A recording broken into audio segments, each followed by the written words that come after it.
The worries about the blunders that we made while doing it, none of which I would deny, and some of which I know more about than you could dare to know. I know things about what went wrong that would curl your hair. Still, none of these can impeach the idea that we did it not too soon, but much too late. That only therein lies our shame. The Israelis give land, the Palestinians give peace. The biggest obstacle to peace has been sheer opposition to it by both some Arabs and some Israelis. He was a huge icon for the Palestinian people. There's no doubt about that at all, and whatever differences we had with him, I think it's right to recognise that. I think the most important thing is to make sure that we reinvigorate the peace process. Which Yasser Arafat will you remember, statesman or terrorist? That debate, like most in the Middle East, is likely to continue for decades to come.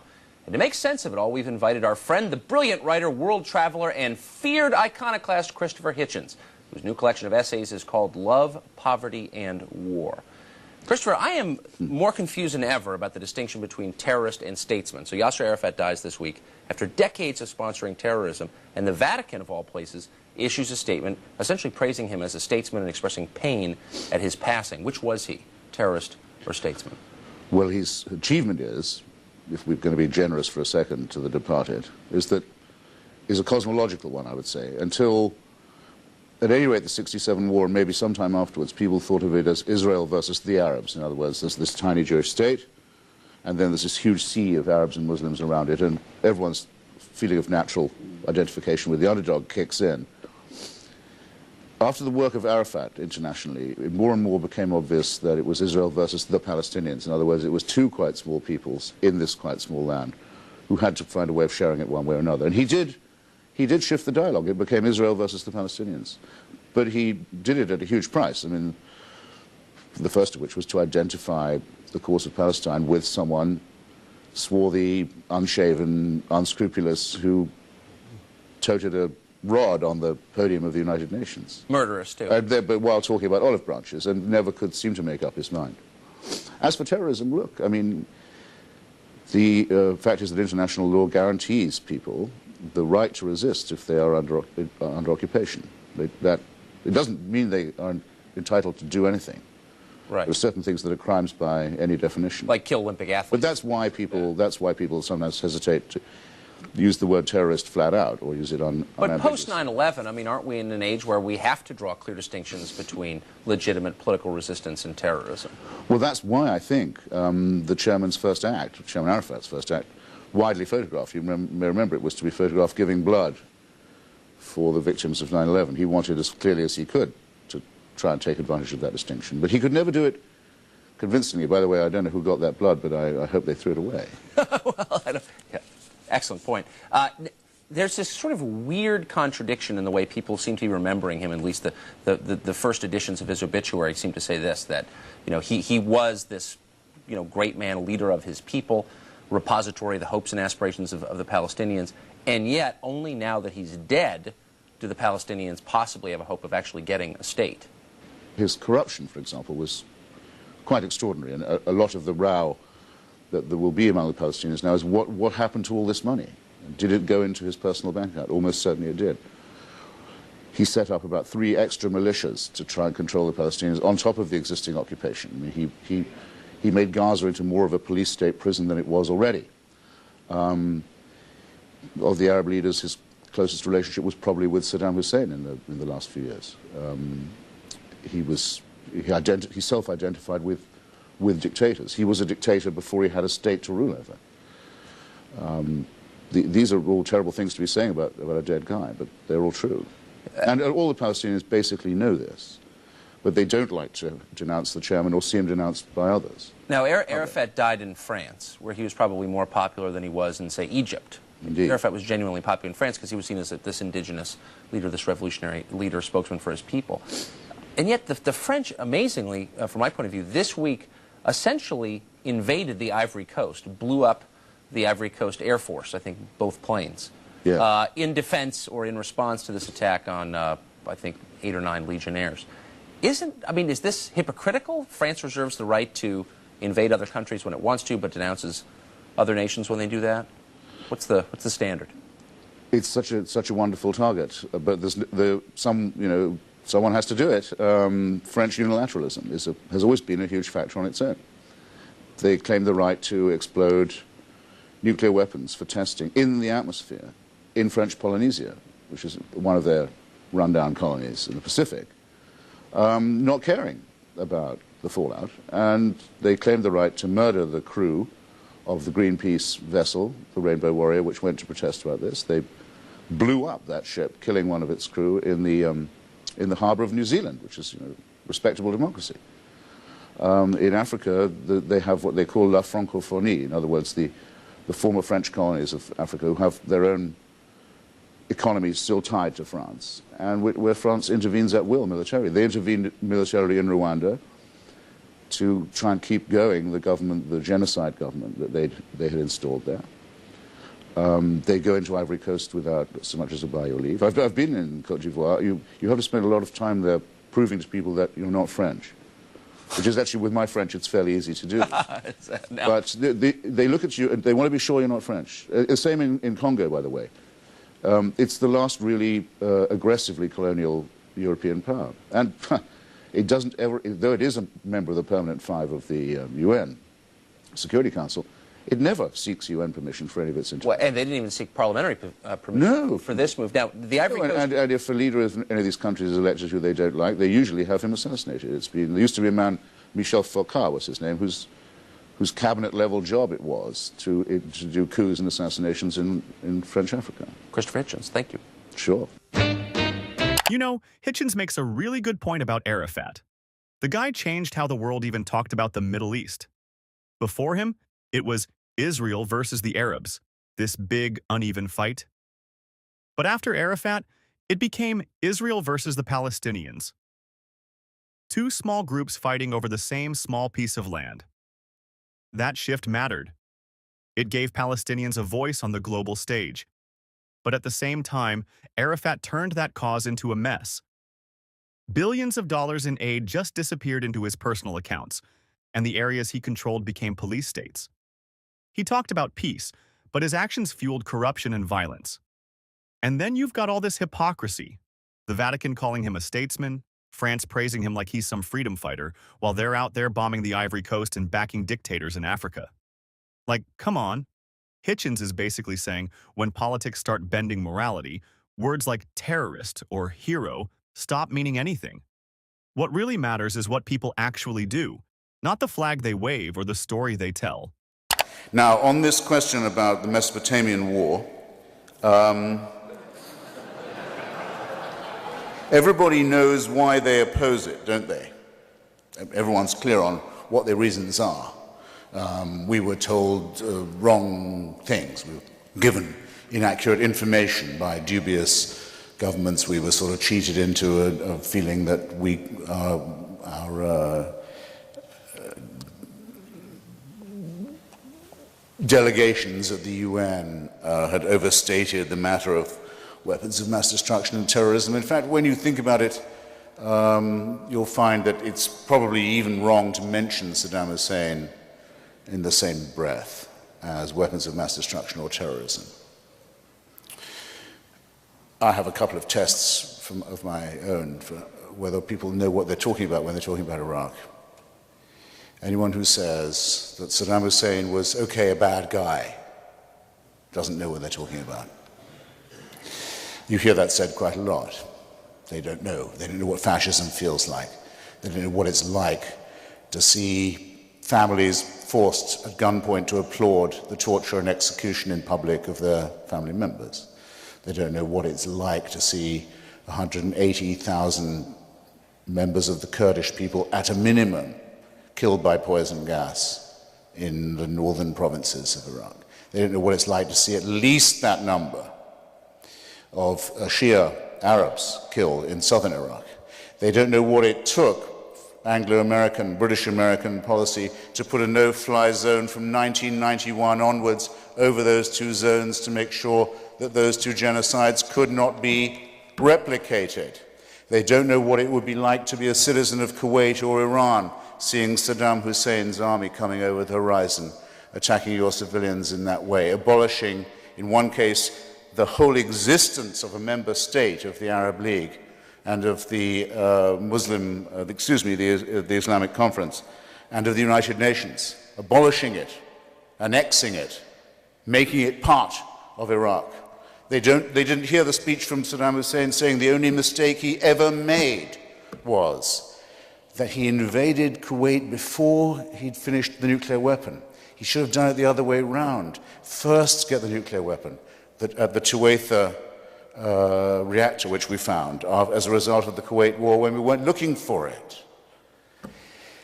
Get the bomb first, then invade Kuwait, then ask them what they're going to do now that I've invaded it. Don't do it, don't get it the wrong way around. We lived at this man's permission for a long time. We lived by his warrant.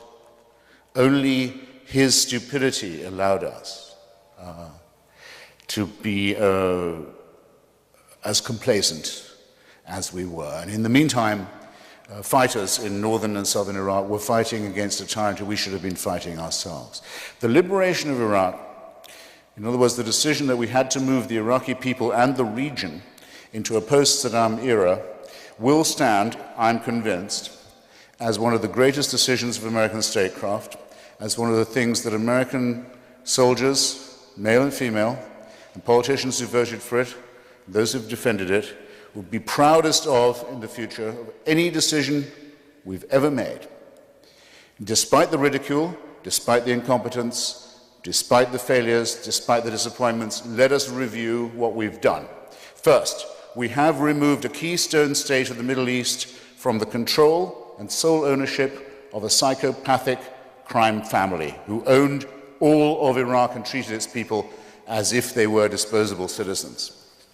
I remind you that this keystone state occupies a choke point on the Gulf and an arterial carotid point in the world economy that cannot be left to the control of a fascistic mafia. I remind you further that it exists between the exorbitant Sunni Wahhabi theocracy of Saudi Arabia and the no less exorbitant Shia theocracy of Iran, that it is the keystone that allows us, yes us, we who have the right to do this, we who have the right to insist on oil, we who don't have to be ashamed of mentioning oil in the same breath as democracy, to say, if we can recuperate Iraq, if we can recuperate its oil industry, if we can stop it being the private property of a psychopathic crime family, we can not only help the Iraqis, but we can undercut the monopoly or the duopoly of Shia Iran and Wahhabi Saudi Arabia. Does anyone think this is a matter of indifference? Or is anyone willing to get up and say, you, sir, very good for you. I admire your nerve. I wouldn't mind if you were the only one, as you seem to be. You're indifferent to it. The rest of us here, voters and consumers, or believers in freedom, might possibly want to take the view that it can't be for us a nothing question what happens. People talk about Iraq like it was some random mistake, but they forget who Saddam Hussein actually was. This guy didn't just rule with an iron fist, he ruled through fear, murder, and genocide. Around 180,000 Kurds were wiped out with poison gas. Tens of thousands of Shia were killed after the Gulf War. Families were literally forced to cheer while their relatives were executed in public. So when Hitchens defends removing Saddam, he's not romanticizing war. He's pointing out the reality people ignored. The no-fly zones the US and Britain enforced after 1991 actually stopped Saddam from carrying out more mass killings. And remember, Saddam did invade Kuwait, wiped it off the map, and bragged that his only mistake was not finishing his nuclear weapon first. That's not someone you can reason with. Hitchens' bigger argument is that removing a dictator like that, one who sat between Saudi Arabia's fundamentalism and Iran's theocracy, actually mattered. Taking him out wasn't about oil greed. It was about ending a fascist monopoly that kept millions trapped under one family's control. Whether people like it or not, that decision reshaped the balance of power in the Middle East. We'll add, in the remaining time, that we have brought one of the great war criminals of the world to justice and put him and his crime family and his main complicit associates on trial in public in a country where until recently, very recently, it was death, slow death, very slow death, to possess a cell phone or a satellite dish. That we have undone what UNESCO calls the greatest crime against the human ecology ever committed, the destruction of the marshes of southern Iraq, the oldest wetlands in the Middle East, the smoke and destruction of which could be seen from the space shuttle, so terrible was the environmental decay. That we have proclaimed the autonomy of the Kurdish people, the oldest and largest nation in the world not to have a state of their own, and that where they live in their federalized, democratized provinces in northern Iraq, which were released from Saddam Hussein's control a full 12 years before the liberation of the rest of the country, business flourishes, press flourishes, democracy flourishes, civil society flourishes. The sooner, the earlier the intervention by the British and American forces in Iraq, in other words, the happier, the sooner, the greater, the deeper, the more enduring, and the more useful in the future is the outcome.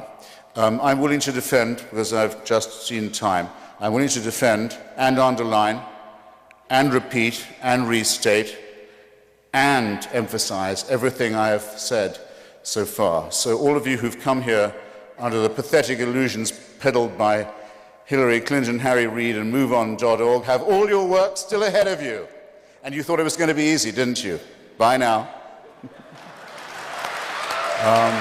Everybody knows that there isn't a single clever person here who doesn't know, is there, or watching this on a webcast, who doesn't know that you can't mention weapons of mass destruction and Saddam in the same breath, even though he used them against Iran and against the Kurds, wrongly described as his own people within the borders of his own country, and was continuing to incubate and maintain the capacity to recover them.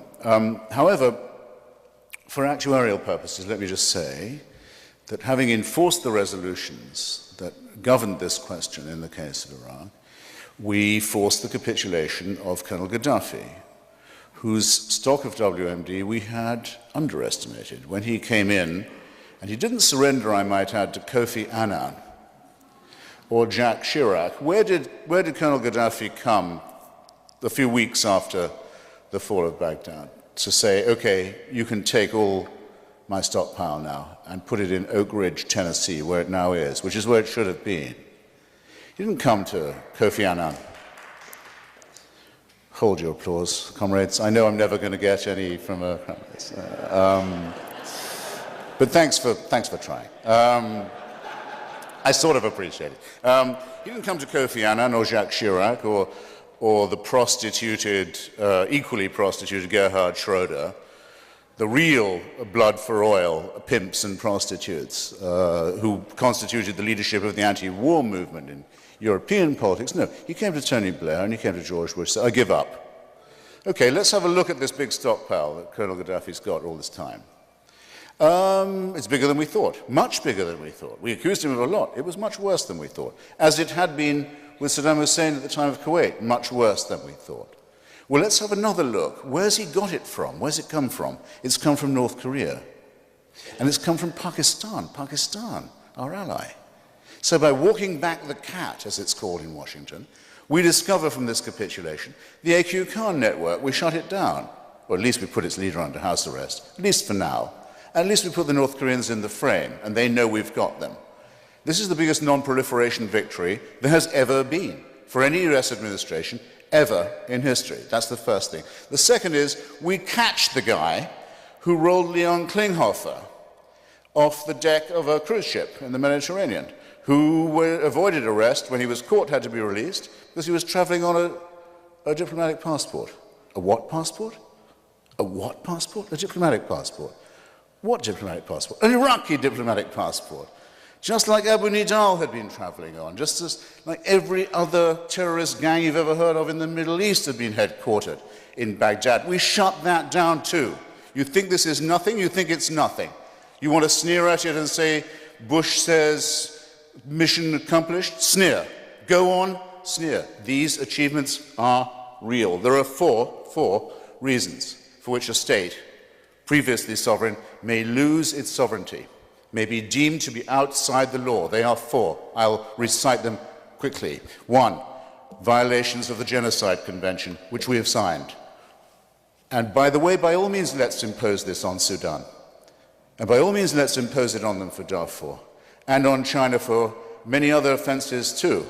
Because just as China has backed Saddam Hussein, and just as it backs Robert Mugabe, and just as it's backed the worst elements in Burma, so it has been behind many of our woes in the Middle East. So that's the first thing. The Genocide Convention may not be violated. We've signed it. It mandates that you must move to punish or... People forget how brutal Saddam's Iraq really was. This wasn't just a bad government. It was a full-scale dictatorship built on mass killings, torture, and environmental destruction. Independent reports confirm the regime used chemical weapons on civilians, killed hundreds of thousands, and even drained ancient wetlands to starve out entire communities. Those are crimes against humanity, plain and simple. When that kind of system collapses, yeah, there's chaos. But that's what happens when you rip out decades of tyranny by the roots. The fact that Iraq could even hold public trials afterward, build local media, and give the Kurds real autonomy is proof that something actually changed. And look at what followed. Gaddafi in Libya gave up his weapons program right after Saddam fell. North Korea and Pakistan's black market nuclear networks were exposed. That's not coincidence. That's deterrence.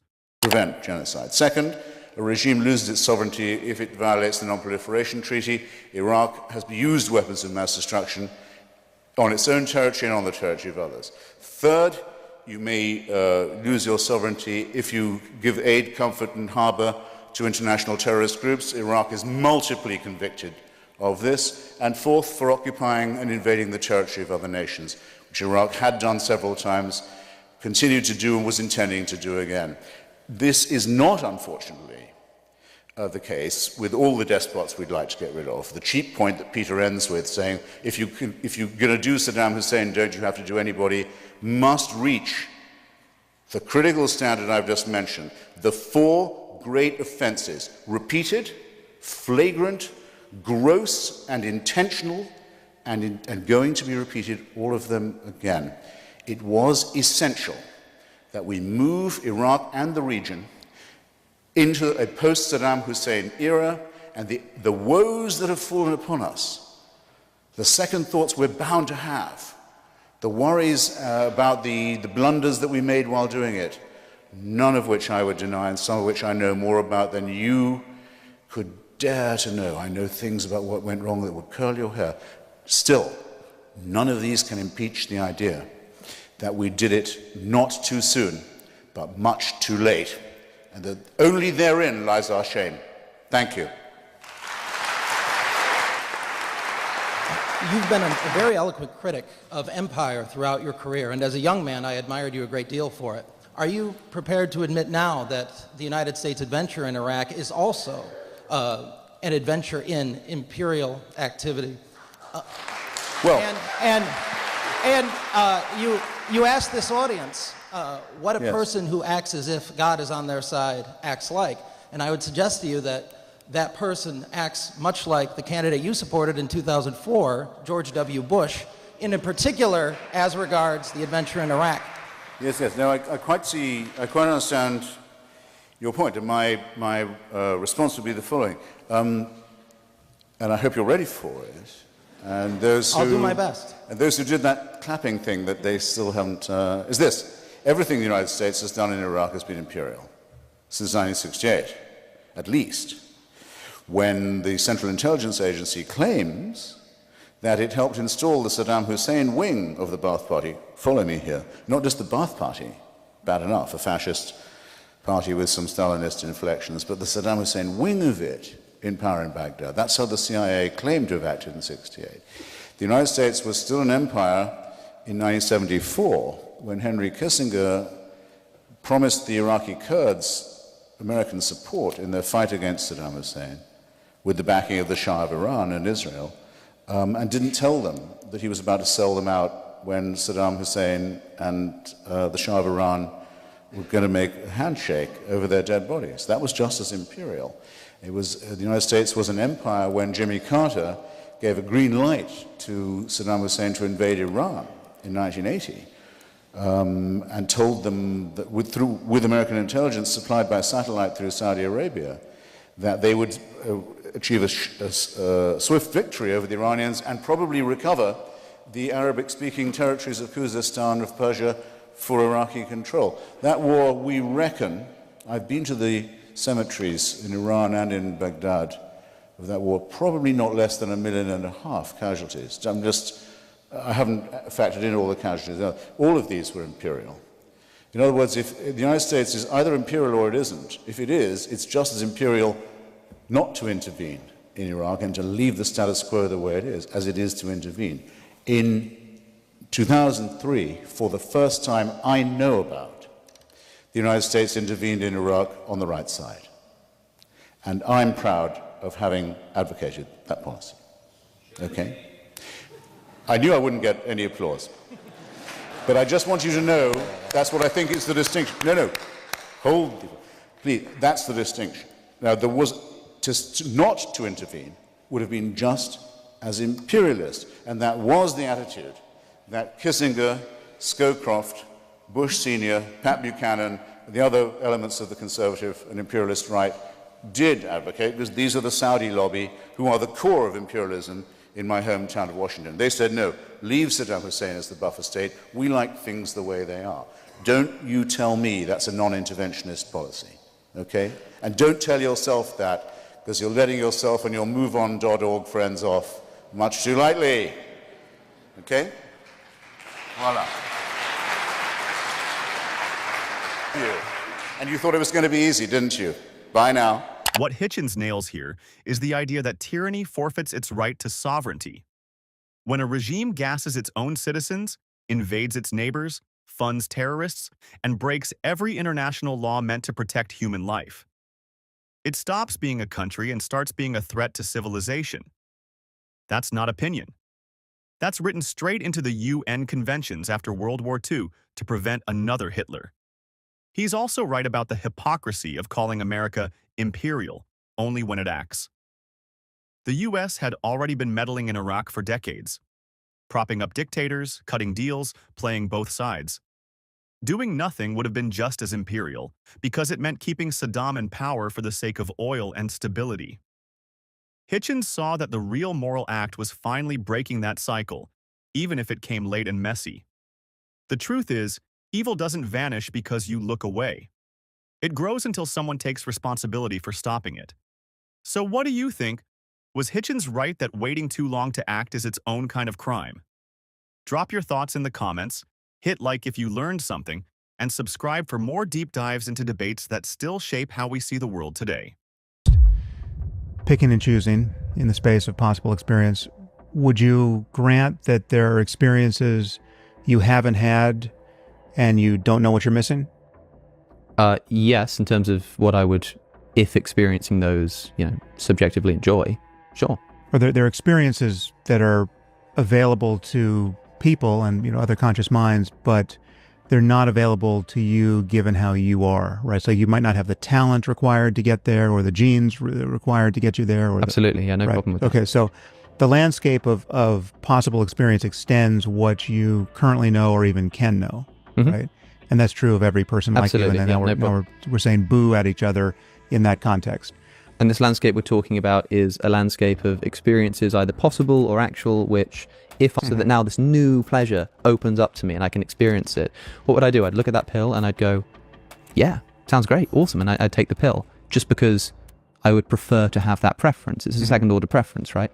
But there's still no space here into which has entered a concept of like moral prescription, of goodness, of ought. I'm still just in this world where there are experiences I prefer, and I use my scientific analysis of the world to achieve those. And when something comes along that allows me to really radically improve that feeling of subjective preference, hell yeah, use all the science you can get to give me those pills. Right. But still no moral judgments here, right? Well, there are potentially, but they might not be necessary. I mean, as long as you're going to concede that you might not know what you're missing, if you might not know how good life could be if you only made certain changes to yourself or to your thinking. Going to get me what I want and which things aren't. So I start acting in accordance. Then we all get together, and because it's going to be good for me if I work with this person, we work together and we start developing maybe this pill, and then somebody comes over on a boat and says, hey, there's this great thing that you don't even know that you're missing, give it a go. And I'm so open-minded that I'm like, yeah, it sounds awesome. And the pleasures are just increasing and increasing all the time. And again, like, the end, end scene, story's over. That's the picture for me. Right. Because if it is the case that there are in fact moral values in the world, like, there is this thing called objective moral truth. The picture I've just painted, as far as I can see, doesn't contain it. So I what's think it does. wrong about that picture? Where's it gone wrong? No, the more we fill in the blank spots in that picture, the more I think we get everything we could conceivably want by any talk about right and wrong, good and evil. So I mean, just give yourself a desert island and maybe add another person. So you're Adam and Eve, right? And you're building the world. Change and all that, but I'm broadly attracted to this view that when we make ethical statements or pronouncements, we're essentially just expressing emotions at each other. And so when I say that murder is wrong, I'm sort of expressing some kind of distaste, or I'm expressing something akin to saying, don't do that, which is just like a command. It doesn't have any truth value. It's not even subjectively true or false. It's just like a command or an expression. And so if that's the case, then this sort of ethical talk is completely different to the picture that you're painting. And so no, not really. I can translate some of that into the picture I'm painting, because again, it sounds like to say that it's just a statement about the way we feel or might feel. Well, it's not. To be clear, it's not a statement about how we feel. It is the expression of the feeling. So the mistake that's often made with the motivism is when I say murder is wrong, I'm not saying something like I don't like murder or I feel bad towards murder, because that can be true and false. As we were discussing earlier, it can be true that I don't like murder. It's the expression of the dislike to the murder. So A.R. famously has it as just going, boo murder. That's not something that has any kind of truth value. And boo doesn't, but you're granting that it is possible to not like murder, and that could be an objective state of a subjective system. Yeah, that's no problem at all. Yeah, sure. Okay. And so I find myself in a world where I put my hand on a hot stove, and when I do, I go, I don't like that. And it's objectively true that I don't like that. Cool. And so I look around the world, and there are certain experiences that are going to make me suffer and some that are not. And so I pick the ones that don't make me suffer because I prefer them. And like, that's it, man. That's the story. Okay, well, let's build from there. So that's you as the emotivist, picking and choosing in the space of possible experience. Would you grant that there are experiences you haven't had and you don't know what you're missing? Yes, in terms of what I would, if experiencing those, subjectively enjoy. Sure. Right. So, and it might be, there are circumstances where, or there are experiences that are available to people and, other conscious minds, but they're not available to you given how you are, right? So you might not have the talent required to get there, or the genes required to get you there. Or absolutely. Yeah, no problem with that. Okay. So the landscape of possible experience extends what you currently know or even can know, right? And that's true of every person like you. And then now we're saying boo at each other in that context.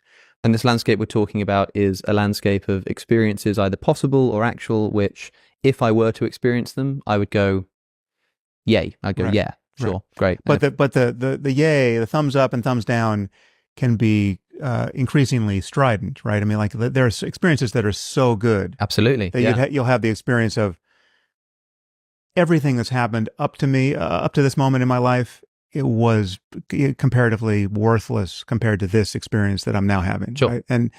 And obviously the opposite is the case. So what do you make of the fact that these experiences exist, right? And they're radically different, and that there are right and wrong answers with respect to how to get from one to the other. It's not, you don't randomly get just hurled toward one or the other. Sure. It's there are, at every level that we can understand ourselves scientifically, from the genome on up, so genetics and neuroscience and psychology and sociology, if that were actually a science, economic systems, everything, every contribution to a possible change in the character of our experience can be more or less well understood. Absolutely. Rationally. Yeah, no problem with that either. Okay. So all those converging lines of fact-based discussion can be brought to bear on this navigation problem. Yeah. Right. So because I've got this subjective preference to reach this peak, I can use all of the scientific resources available to me to go and reach. Alex O'Connor defends emotivism. When we say murder is wrong, we're not stating truth, but expressing emotion, like booing at a match. That view, taken from A.J. Ayer and C.L. Stevenson, reduces ethics to noise. But Sam Harris dismantles it. Morality, he argues, is rooted in facts about human well-being, not in preferences disguised as principles. The evidence is overwhelming. The World Happiness Report shows that societies with lower corruption, stronger institutions, and higher social trust consistently report greater life satisfaction.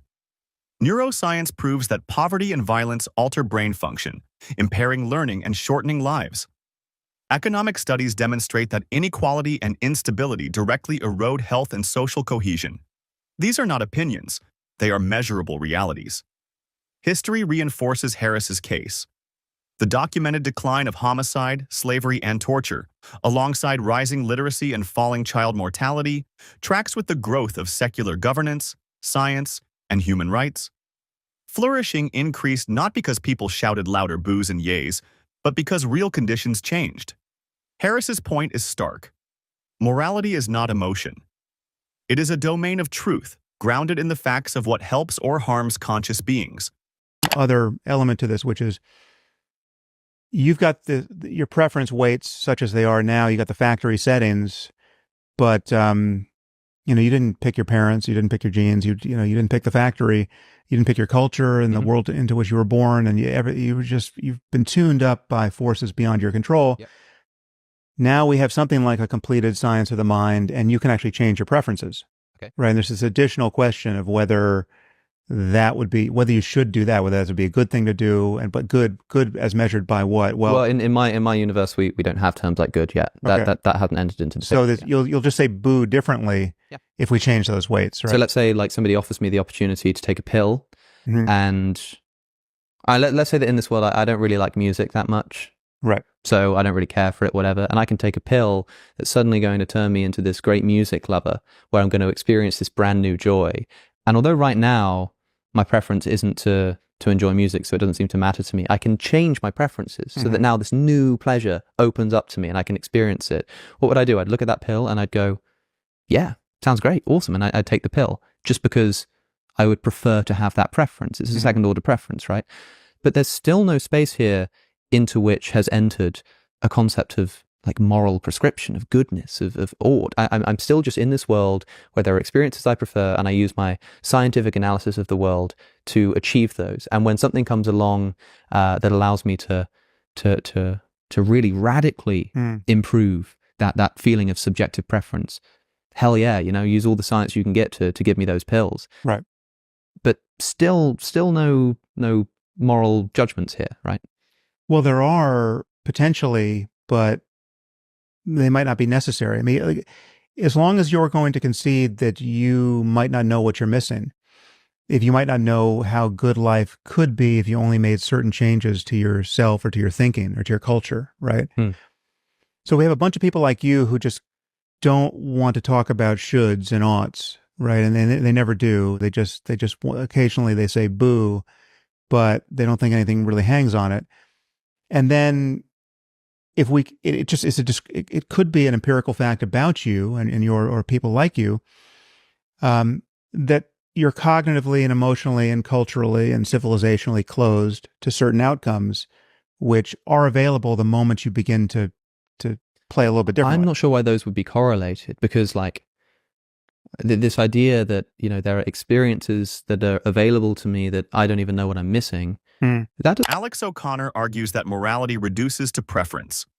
Genetics, culture, and circumstance shape desires, and individuals can alter those desires with science. A pill that turns indifference to music into joy demonstrates that preferences can shift. But for O'Connor, the shift carries no moral weight. It is simply one preference replacing another. Sam Harris insists that morality is grounded in facts. Global health data shows the impact of concrete interventions. Access to clean water, sanitation, and vaccines has added over 20 years to global life expectancy in the last century. The World Bank records that extreme poverty dropped from 42% of the global population in 1981 to less than 10% today, with billions gaining access to education, housing, and opportunity. Neuroscience establishes that chronic stress from poverty and violence damages the brain, reducing memory and decision-making. Stable, educated environments strengthen cognitive development and improve well-being. History demonstrates the same pattern. The abolition of slavery ended a system that extracted labor through suffering and systematically erased human potential. Universal education expanded literacy and created societies capable of producing innovation at scale. Child mortality fell by over 60% since 1990, with millions of lives preserved through medicine and public health. These outcomes reshaped human existence and are documented in rising life satisfaction, creativity, and prosperity. The Enlightenment solidified this trajectory. Thinkers such as Hume, Spinoza, Voltaire, and Paine rejected divine command and rooted morality in reason, experience, and human welfare. Their work laid the foundation for modern rights, democracy, and secular institutions. These ideas produced measurable results: legal equality, scientific progress, and protections for individual autonomy. Institutions that resisted this shift preserved hierarchy and stagnation. Those that embraced it advanced the conditions of life on every front. Moral talk cannot be dismissed as noise when the conditions that allow humans to thrive are recorded with such precision. Civilizations that entrenched hierarchy limited the possibilities of their people. Scientific and social reforms altered those conditions, producing longer lives, healthier bodies, and minds capable of new achievements. These are not abstractions. They are empirical realities that define what it means for human beings to flourish. Harris places morality within this framework of truth. Questions of right and wrong are answered in the same way as questions of health or engineering, through evidence of what sustains or destroys human lives. The expansion of rights, the reduction of violence, and the preservation of life are not matters of opinion. They are achievements visible in data, history, and lived experience. Morality exists in the facts of human flourishing. To ignore this is to ignore the story of progress written into the last 2 centuries of human history. Because if you said to me... I'm still just on the... so again, I'm bracketing morality, the judgmental valence of that term for the purpose of this part of the conversation. I'm just saying that this descriptively, we're in kind of in the descriptive still value-laden landscape of this feels much, much better than this over here, which I never want to taste or touch again, right? Crucially, just for clarity, I would say, in my view here, this is subjective value. These are it's subjectively valued. These are objective facts about conscious systems. Objective facts about how to best achieve what one subjectively values. Yeah, but that turn doesn't do anything deflationary for me. It's just there are certain things that only exist as appearances in consciousness, right? That is their ontological status, right? There's no, even if we could later correlate them with other states of the physics of things, it's just, you can't conceptually reduce them. You can't be, there's no, the there is as conscious experiences, right? And I would say consciousness itself is one of those things. It's just that the only evidence for consciousness in this universe is as consciousness, right? It's like there's no evidence in a brain that consciousness is a thing, right? Okay. So is there something from this picture that we've been painting so far where I've started in a world, I don't know why I'm imagining like I'm on some desert island, like we're starting from scratch, like the opening Minecraft game or something. I'm just here in this world, and there are things I prefer and things that I don't. And I start to learn scientifically through observation which things are going to get me what I want and which things aren't. So I start acting in accordance. Then we all get together, and because it's going to be good for me if I work with this person, we work together and we start developing maybe this pill, and then somebody comes over on a boat and says, hey, there's this great thing that you don't even know that you're missing, give it a go. And I'm so open-minded that I'm like, yeah, sounds awesome. And the pleasures are just increasing and increasing all the time. And again, like, the end, end scene, story's over. That's the picture for me. Right. What, because if it is the case that there are in fact moral values in the world, like there is this thing called objective moral truth. The picture I've just painted, as far as I can see, doesn't contain it. So I what's think it does. wrong about that picture? Where's it gone wrong? No, the more we fill in the blank spots in that picture, the more I think we get everything we could conceivably want by any talk about right and wrong, good and evil. So I mean, just give yourself a desert island and maybe add another person. So you're Adam and Eve, right? And you're building the world anew, and then the question is again, there's just two of you, and you have a navigation problem even there, right? And you would even have a navigation problem alone, but let's make it a little more complex. So there's two of you, and now the question is, how can you live so as to maximize everything that would be rewarding, good, yum, I want more of that. Yeah, well, that is what they would in fact be doing, but there would be no. Okay, but again, the crucial thing to admit is that there are right and wrong answers, that there are very real and very different possibilities in the space of all possible experience that can be actualized. There's some they couldn't possibly get to in a normal human lifespan because two people is just not enough to get you those things, right? But there's a range of right and more wrong answers open to them as to how to maximize what I'm calling their well-being, right? And the first answer is, they could both pick up large rocks and start smashing each other in the face, right? Now that would be a bad answer to this. It's a possible answer. It will give them some immediate feedback as to what life is like when you do that. Be the wrong way to get their well-being. Wrong way, and it just closes the door to other kinds of collaboration that we know are going to be objectively better if better means navigating away from the worst possible misery for everyone and towards something, or in your emotivist terms, fewer booze and more yums, the character of experience will change, and will change by virtue of whatever laws of nature underwrite the character of conscious experience, right? And that's right. Again, we can understand those laws at every level that we attempt to understand anything, from genetics on up. Alex O'Connor describes morality as preference. People inherit their genes, their upbringing, and the culture that shapes them. Desires are formed by circumstance, and science can even alter those desires. A pill that turns indifference to music into joy only adds another layer of preference. In this picture, morality never enters the frame. Sam Harris answers with evidence. Human well-being is measurable. Global life expectancy rose from 31 years in 1900 to more than 73 today, driven by sanitation, vaccines, and nutrition. The World Bank shows extreme poverty fell from 42% of the world's population in 1981 to under 10%, moving billions into safer, healthier conditions. UNICEF reports that child mortality declined by almost 60% since 1990. Saving more than 100 million young lives. Neuroscience demonstrates that poverty and violence alter brain function, while education and stability support healthier development. These outcomes are recorded in data, not dependent on anyone's personal taste. History carries the same record. The abolition of slavery freed millions from forced labor. Universal education expanded literacy, producing new knowledge and civic participation. Public health measures like clean water systems and vaccination campaigns ended epidemics that once killed millions. Enlightenment thinkers like Hume, Spinoza, and Paine placed human welfare at the center of political life, helping build institutions that still shape democratic society. When morality is dismissed as preference, these achievements lose their grounding, and atrocities like slavery or authoritarian rule can be excused as cultural taste.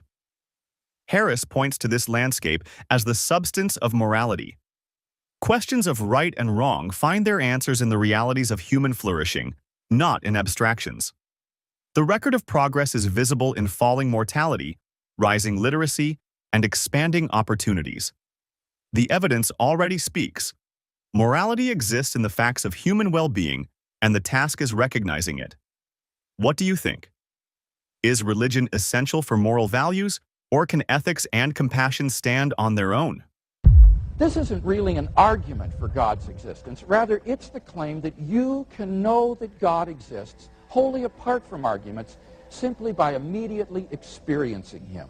The nature of the soul, the significance of the resurrection, and so on. Bertrand Russell put it well when he considered the prospect of there being a teapot in orbit around Mars. If enough people start convincing themselves that there is a teapot in orbit around Mars, then it soon becomes an object of scholarly debate and extraordinarily difficult to disprove by logic, or more reliably by experiment. Carried out a ministry of miracles and exorcisms. But the supreme confirmation of his claim was his resurrection from the dead. If Jesus really did rise from the dead, then it would seem that we have a divine miracle on our hands, and thus evidence for the existence of God. Now, Dr. Atkins says, I know of no evidence that the resurrection did take place. But there are actually 3 established facts recognized by the majority of New Testament historians today, which I believe are best explained by the resurrection of Jesus. Fact number 1, on the Sunday following his crucifixion, Jesus' tomb was discovered empty by a group of his women followers. According to Jakob Kramer, an Austrian scholar who has specialized in the study of the resurrection, by far most scholars hold firmly to the reliability of the biblical statements about the empty tomb. Fact number 2, on separate occasions, different individuals and groups saw appearances of Jesus alive after his death.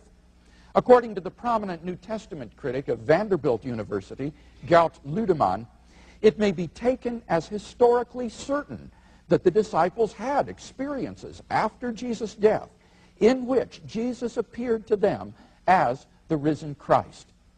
These appearances were witnessed not only by believers, but also by unbelievers, skeptics, and even enemies. Fact number 3, the original disciples suddenly came to believe in the resurrection of Jesus despite having every predisposition to the contrary. Luke Johnson, a New Testament scholar at Emory University, says, some sort of powerful, transformative experience is required to generate the sort of movement earliest Christianity was. N.T. Wright, an eminent British scholar, concludes, that is why, as an historian, I cannot explain the rise of early Christianity unless Jesus rose again, leaving an empty tomb behind him. There is no plausible naturalistic explanation of these 3 facts. Therefore, it seems to me the Christian is amply justified in believing that Jesus rose from the dead and was who he claimed to be. But that entails that God exists. Finally, number 5, the immediate experience of God. This isn't really an argument for God's existence. Rather, it's the claim that you can know that God exists wholly apart from arguments simply by immediately experiencing him. This was the way people in the Bible knew God.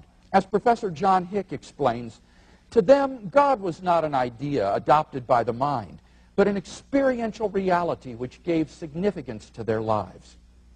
Now, if this is so, then there's a danger that proofs for God could actually distract your attention from God himself.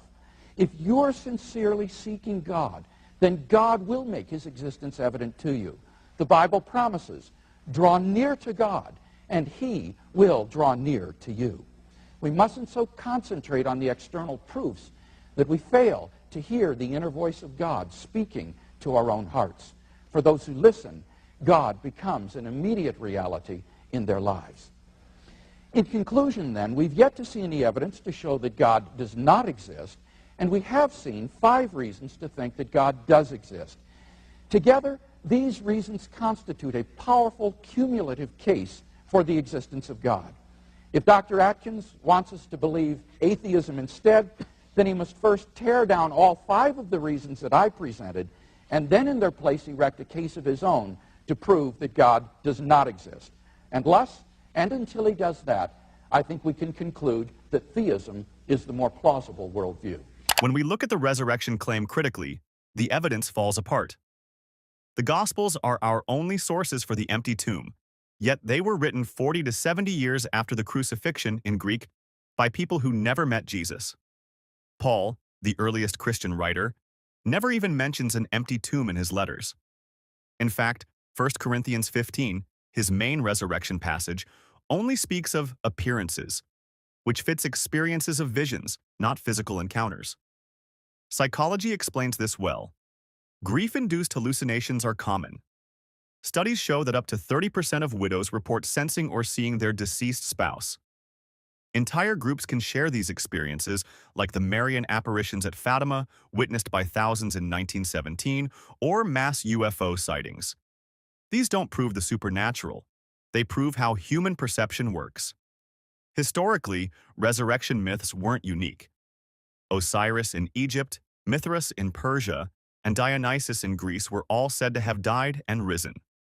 Christianity emerged in the same cultural environment, and Jewish apocalyptic expectation primed the disciples to reinterpret visions of Jesus as proof of his messiahship. Even the Bible shows contradictions. In Mark, the earliest gospel, the women flee the tomb in fear and tell no one. Mark 16:8. Matthew adds an earthquake and guards. John rewrites the story again with different characters. These are not consistent eyewitness reports, but evolving theology.